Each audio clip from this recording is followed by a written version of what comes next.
Pour une meilleure intégration des Olim, Offrir son temps, sa générosité. ses talents, son expérience, c'est l'heure du Cali-Time sur Studio Calita.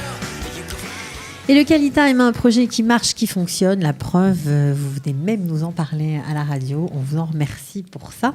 Alors, Stéphane Goldim, je commence par vous. Bonjour. Bonjour. Alors, tu es projecteur, je ne sais plus. Tu. Alors, comme en vrai, comme dans la vraie vie. Tu es projecteur à Tel Aviv. Tu es coordinateur de l'ALIA, responsable de cette ALIA qui nous vient de France et d'autres pays francophones, bien sûr. Mais tu as décidé de donner de ton temps pour aider des nouveaux immigrants. Et c'est tout à ton honneur. C'est tout, oui, parce que je trouve ça d'abord normal. Je suis ce qu'on appelle un olévatique. Ça fait pas mal d'années que je suis dans ce pays. Ouais, tu arrives en 1979, donc il y a eu quelques allers-retours, mais ça fait quand même du temps. C'est vrai que quand on était arrivé, il n'y avait pas grand monde pour nous aider. Et c'est vrai qu'aujourd'hui, nous sommes face à une alia qui se pose énormément de questions. Et je pense que c'est important de donner de son temps. C'est quoi d'être volontaire ? C'est la volonté de donner. Et dans le fond, si je suis aujourd'hui au micro, devant ce micro, c'est pour faire un appel franchement solennel à tous mes amis, à tous les Olim Vatikim, tous les anciens Olim qui ont eu un jour à faire face à l'administration, aux devoirs des enfants, à plein de choses, à venir donner un coup de main, à se rappeler qu'à un moment donné, ils ont été aussi au Lechadash ou au Lachadasha, et qu'à un moment donné, il faut savoir donner. On ne peut pas simplement que recevoir. Il est important de donner. Et encore une fois, je fais cet appel à tous les Olim Vatikim. Franchement, rejoignez Cali-Time, venez, donnez un coup de main. C'est très peu de temps. Aval, ça aide, mais ça aide beaucoup. Ok, alors c'est sympathique d'entendre cet appel. On y reviendra. Tu pourras le réitérer d'ailleurs. Alors en face de toi, c'est ça qui est chouette. C'est un Olé Hadash, on va dire, puisqu'il est là depuis 2014. Donc ça fait simplement quelques années. Il s'appelle Victor Ifergan. Bonjour Victor. Bonjour. Ça va ? Ça va, tout va bien. Alors vous aussi, vous êtes bénévole ?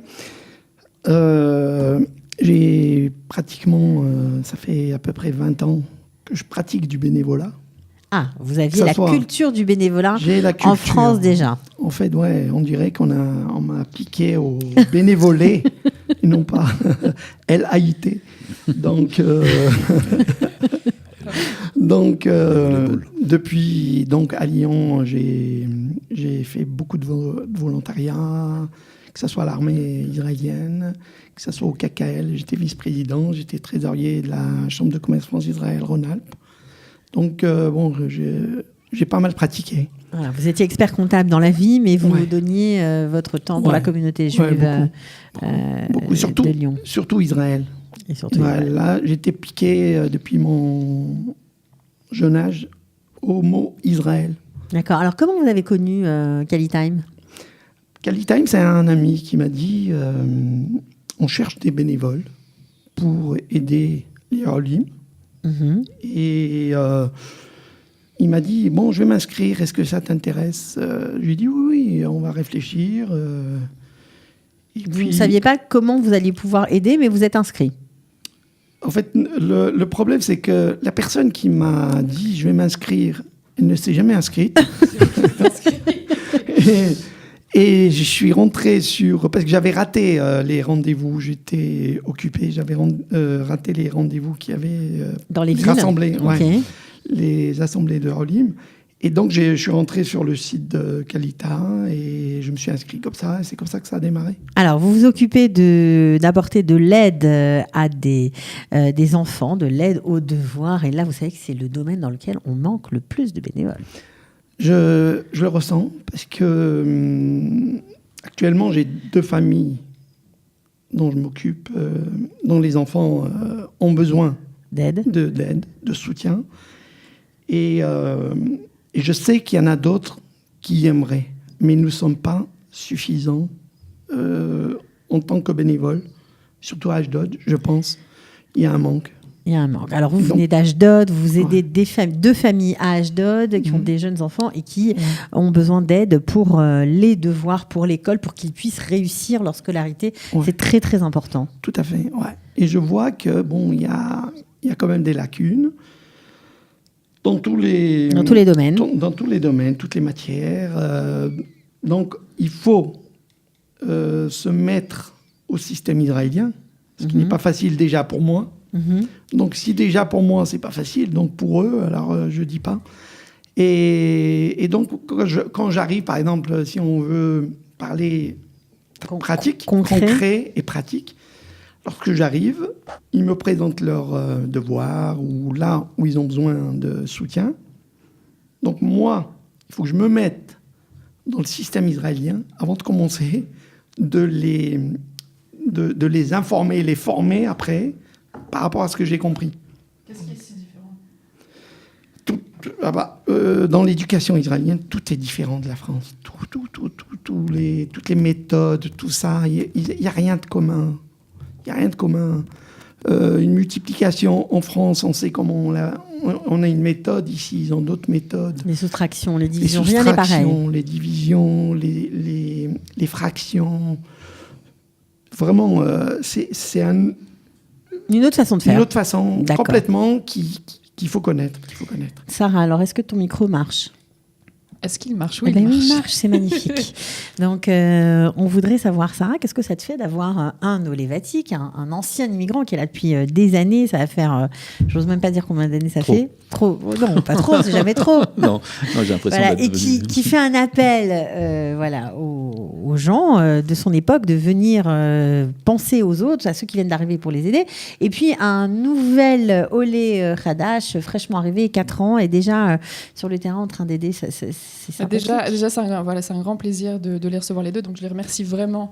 Parce que grâce à vous, c'est vrai qu'au départ, on avait la vision de Kalitime et le fait de se dire que chacun avait une part dans l'aide au Olim Hadashim, et là vraiment il y a la réalisation, la concrétisation de cette vision qu'on avait.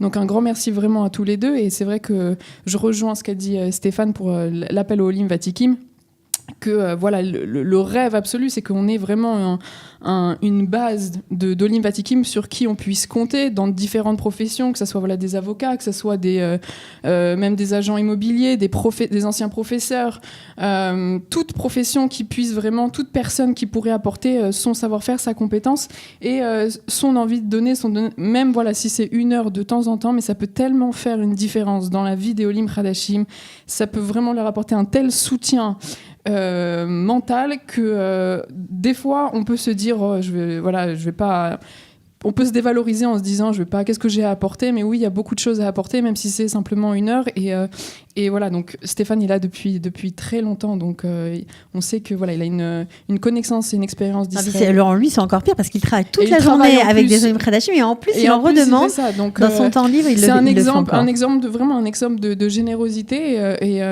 j'espère profondément qu'il y a beaucoup de personnes, des amis à toi ou des Olim Vatikim, pas seulement à Tel Aviv, qui vont suivre ton exemple, parce que grâce à il y a une vraie responsabilité des Olim Vatikim en Israël, que on va dire l'accueil des Olim Hadashim passe évidemment par ce que fait l'État d'Israël, mais il passe aussi par l'aide que peut apporter, que ce soit le voisin francophone, etc.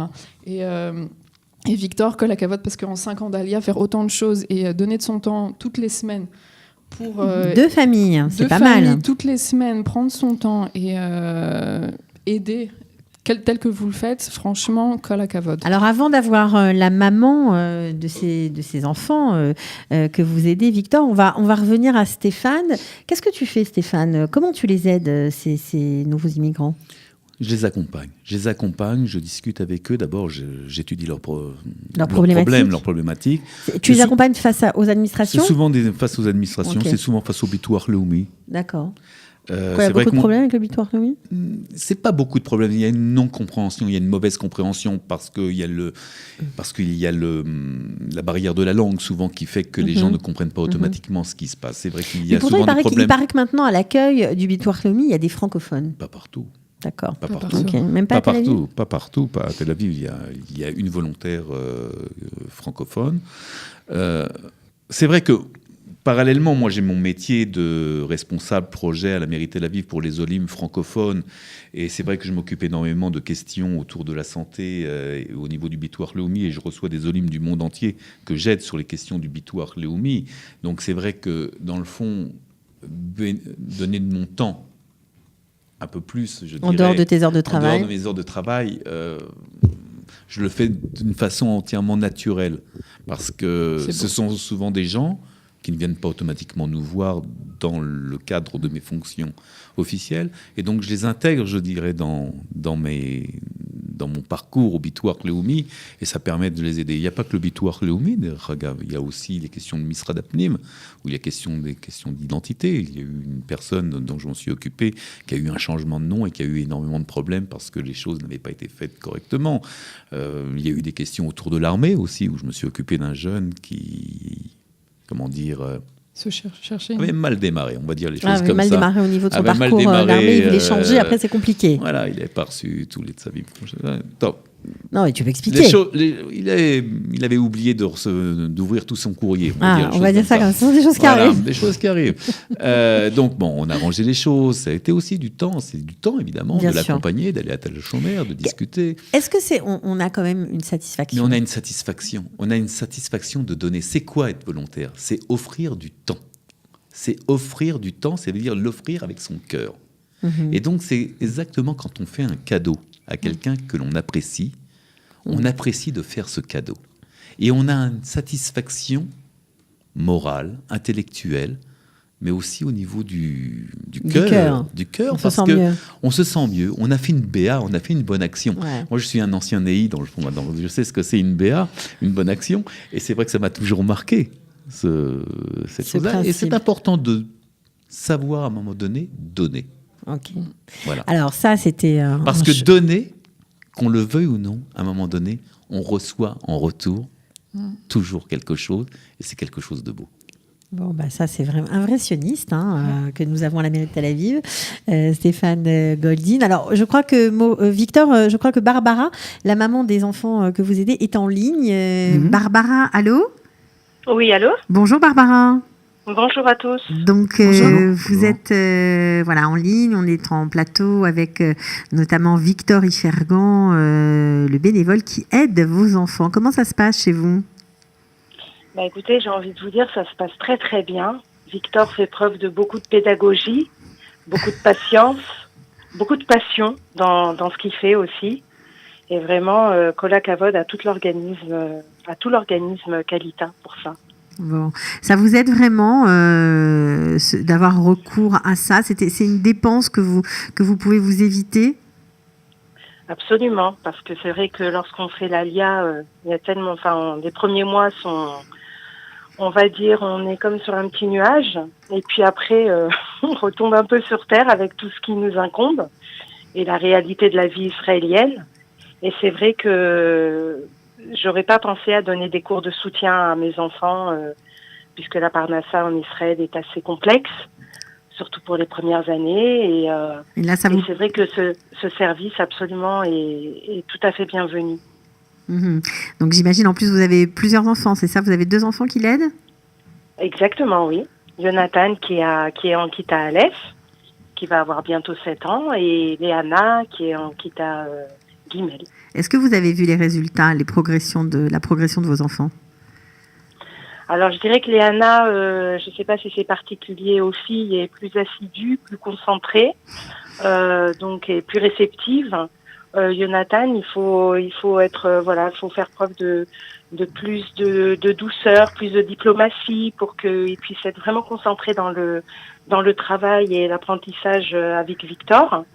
C'est vrai que l'horaire aussi n'est pas simple, puisque moi ils sont inscrits au Tsaharon et en fin de journée ils sont fatigués. Ils pensent un petit peu à autre chose que de se remettre à faire des shiuribait.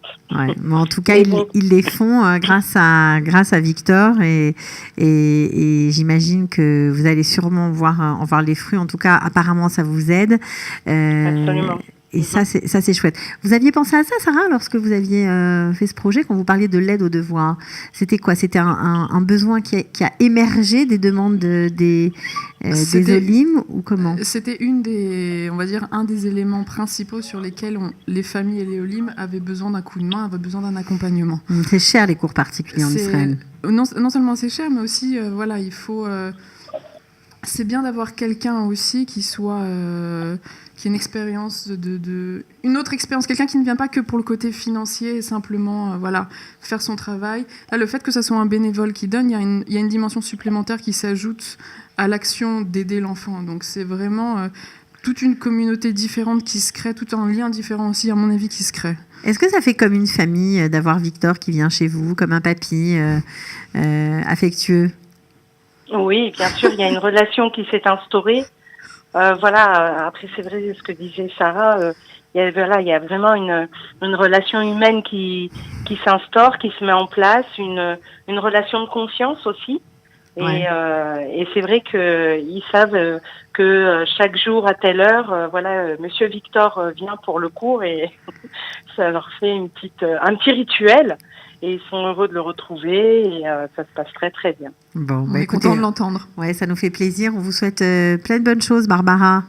Merci beaucoup, merci à vous. Bonne continuation et bonjour, dans tout ce que vous entreprenez. Eh ben, on va essayer. Et bonjour à tous les habitants d'Ashdod s'ils nous écoutent. Voilà, c'est une occasion de les saluer. Absolument. Ciao, ciao. Au revoir. Merci. Bye. C'est sympathique d'entendre tout ça. Hein. C'est beau, vraiment. Barbara, elle est toute émue. Barbara a employé un très joli mot. Barbara a employé le mot de passion. Ah ben oui, en parlant de Victor. Voilà. Ça, c'est ça, c'est-à-dire que le bénévolat, il faut avoir envie de donner, mais c'est vrai qu'il faut être passionné par l'envie d'aider, il faut être passionné par le domaine dans lequel on va aider. Ce qui est différent de quelqu'un qui va faire son travail, on va dire, de manière pour gagner sa vie. C'est pas du tout la même chose. Vous voulez rajouter quelque chose, Victor? Oui, non, mais par rapport à ce qu'a dit Stéphane tout à l'heure, j'ai pas compté le nombre de fois qu'il a répété le mot donner. et c'est avant de venir, j'ai pensé à ça parce que dans mes études à l'époque, j'avais étudié, je ne sais pas si vous connaissez le Rav Dessler. Oui, bien sûr. Et le Rav Dessler, il parle du Kowah HaNetina, la force de donner. Et c'est une force qui, ça demande un effort au début. Et il dit que, parce que en même temps, je suis aussi adepte de Rabbi Akiva qui dit Ve'aftar le'reacha kamocha. Tu aimeras ton prochain comme toi-même. Voilà. Et le Rav Dessler, il dit, c'est pas parce qu'on aime qu'on donne, c'est parce qu'on donne qu'on aime. Donc voilà, tu devrais prendre ça comme slogan, Sarah. Je trouve ça très bien. Et ça, c'est le Rav Dessler. Et c'est la force de donner qui est importante. Alors justement, la force de donner, pour ceux qui sont à Jérusalem, il y aura un rendez-vous spécial vendredi, le 18 juin. L'appel du 18 juin. Voilà. C'est l'appel du 18 juin pour les bénévoles, les Olim, les Rakazim de Jérusalem. Et toute autre personne qui aimerait en savoir un peu plus ou serait intéressée par donner de son temps. Donc on fait une soirée spéciale pour... C'est où Alors c'est au Hub de l'Emploi. D'accord. Et ce sera à partir de 19h, donc le lundi 18 juin. Donc Hub de l'Emploi 10 Les places sont limitées. Donc on a déjà 58 inscrits. Pas mal. Donc on va limiter à 120 personnes. Donc voilà, il reste encore un peu de temps. 18 juin à partir de 19h. Voilà, 10 Rehov à Ravagan. Ça commence à prendre forme. Ça commence à prendre plus que forme. Hein voilà. Alors on est de plus en plus, c'est vrai, contactés par des associations pour faire des partenariats. Des associations qui peuvent chercher des bénévoles. Comme les hôpitaux. Et il y a des hôpitaux aussi qui nous ont contactés parce qu'ils se rendent compte qu'il y a un manque d'informations, il y a un manque d'accompagnement pour les francophones dans les hôpitaux. Donc on est en train, dans certaines villes, donc de mettre en place tout ça. L'idéal, ce serait que dans les hôpitaux, il y ait un maximum de francophones qui puissent accueillir comme il se doit les personnes qui viennent se faire soigner. Bon, écoutez, moi je vous trouve tous formidables. Décidément, j'en perds mon latin. Merci beaucoup d'être venus. Merci à vous, merci Victor, merci bravo. Stéphane. Et merci Kalitime. Merci, bravo Kalitime. Et continuez bien alors. Bye, ciao. À très bientôt.